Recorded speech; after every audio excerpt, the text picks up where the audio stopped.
नमस्कार, आप देख रहे हैं यार न्यूज। मैं हूं आपके साथ पल्लवी पाठक। विश्व स्वास्थ्य संगठन के कार्यकारी बोर्ड के विशेष सत्र को संबोधित करते हुए महानिदेशक टेड्रोस अदनॉम ने कहा कि एक उंगली से इशारा करने से एक का भी जीवन नहीं बचाया जा सकता। इसमें हम सब एक साथ हैं। अगर हमें वैश्विक प्रोत्साहन की मदद की जरूरत है तो घरेलू प्रोत्साहन में लाखों करोड़ों डॉलर खर्च करने से इतिहास हमारे साथ न्याय नहीं करेगा। केंद्रीय स्वास्थ्य मंत्री डॉक्टर हर्षवर्धन, जो कि विश्व स्वास्थ्य संगठन के अध्यक्ष भी हैं, उन्होंने कहा है कि इस महामारी से निपटने के लिए वैश्विक सहायता की आवश्यकता है। उन्होंने कहा कि इस महामारी से निपटने के लिए सरकार वैक्सीन रूपी हथियार के साथ कभी भी मैदान में उतर सकती है। केंद्रीय स्वास्थ्य मंत्री डॉक्टर हर्षवर्धन ने कोरोना वैक्सीन के ब्लूप्रिंट के बारे में जानकारी दी है। उनका कहना है कि अगले साल तक वैक्सीन तैयार हो जाएगी। कोरोना के वैक्सीन को लेकर दुनिया भर में प्रयास चल रहे हैं। कई देशों ने वैक्सीन बना लेने का दावा भी किया है, लेकिन अभी तक किसी भी वैक्सीन को वैश्विक रूप से इस्तेमाल की अनुमति नहीं मिली है। ऐसे में स्वास्थ्य मंत्री का दावा 130 करोड़ भारतीयों को सुकून देने वाला है। We all understand that therapeutics, diagnostics and vaccines for the whole world is the only way out of this pandemic. Global collaboration is paramount. Governments, industry and philanthropy must pool resources to pay for the risk, the research, manufacturing and distribution, but with the condition that the rewards should be available to everyone regardless of where they have been developed.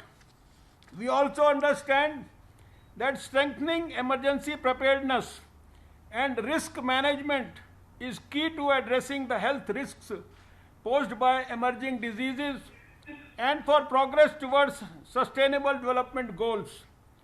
Committing to disaster risk reduction and management would require early and transparent identification and communication of risks, maintaining the momentum in investing in people and resilient health systems, strengthened multi-sectoral collaboration, stress on the swifter generation of evidence, accelerated research and development efforts, and rational evidence-based implementation of plans.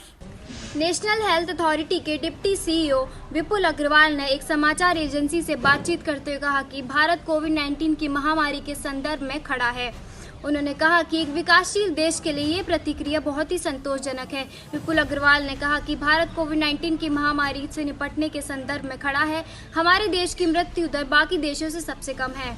हमारे अस्पताल हर स्थिति से निपटने के लिए सक्षम हैं और ये प्रतिक्रिया बहुत ही संतोषजनक है। उन्होंने कहा, हम हर उम्मीद पर खरा उतरने की कोशिश कर रहे हैं। India stands out in terms of its COVID response.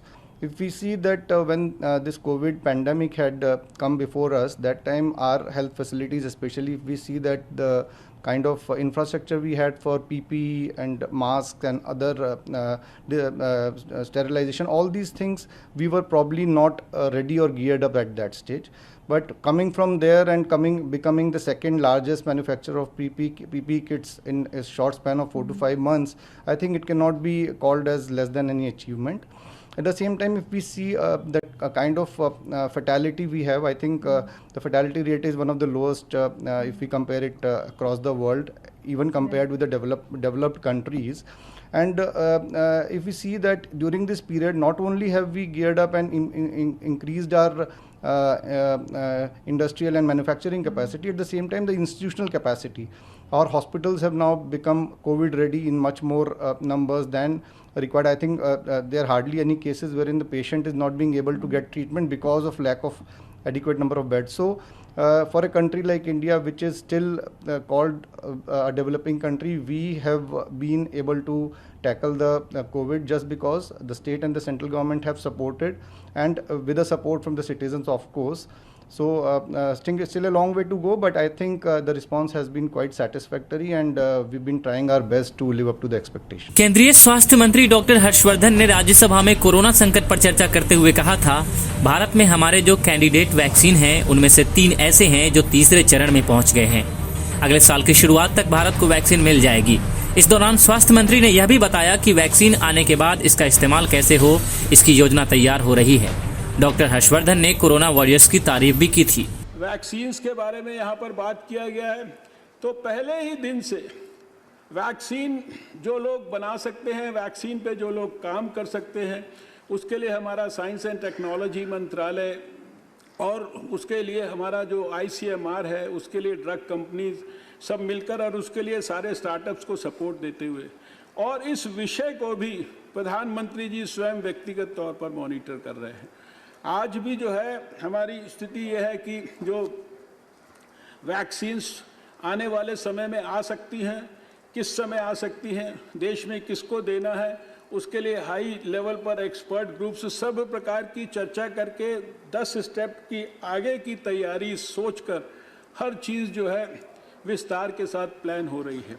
Vaccine के लिए जैसे दुनिया भर में प्रयास हो रहे हैं, वैसे ही उतने ही प्रभावी प्रयास भारत में हो रहे हैं और भारत में हमारे जो कैंडिडेट वैक्सीन हैं उसमें 3 लगभग ऐसे हैं जो फेज़ 1, फेज़ 2 और फेज़ 3 के अंदर पहुंच गए हैं। प्रधानमंत्री जी के मार्गदर्शन में एक एक्सपर्ट ग्रुप इस सारे विषय को भी बहुत गहराई से अध्ययन कर रहा है। एडवांस्ड इसके संदर्भ में प्लानिंग है। हमारे को उम्मीद है कि अगले साल के शुरुआत के अंदर हमें भारत के अंदर वैक्सीन उपलब्ध हो जानी चाहिए। इस संदर्भ में विश्व स्वास्थ्य संगठन से और दुनिया के अंदर भी जो जॉइंट प्रयास हो रहा है उसके साथ भी हम सबका कोऑर्डिनेशन है और आने वाले समय में जैसे ही वैक्सीन उपलब्ध होगी तो कोविड के खिलाफ जो हमारी जंग है उसको निश्चित रूप से हमें और ज़्यादा मजबूती मिलेगी। साइंस के अंदर हमारे जो वैज्ञानिक हैं वो हर तरीके से वायरस के ऊपर, हम दुनिया के अंदर 4-5 उन देशों में से हैं जिन्होंने वायरस को आइसोलेट किया है। हमारे बायोटेक्नोलॉजी और CSIR के अंदर जो है 1000 से ज़्यादा जो है वायरसेस के ऊपर जो है उनका जो जीनोम सीक्वेंसिंग हो चुका है। 2 गज की दूरी का सभी लोग ध्यान रखें, अपना ख्याल रखें, अपनों का ख्याल रखें और EON TV को सब्सक्राइब करना ना भूलें ताकि आपको हर अपडेट मिले सबसे पहले। मुझे दीजिए इजाजत। जय हिंद।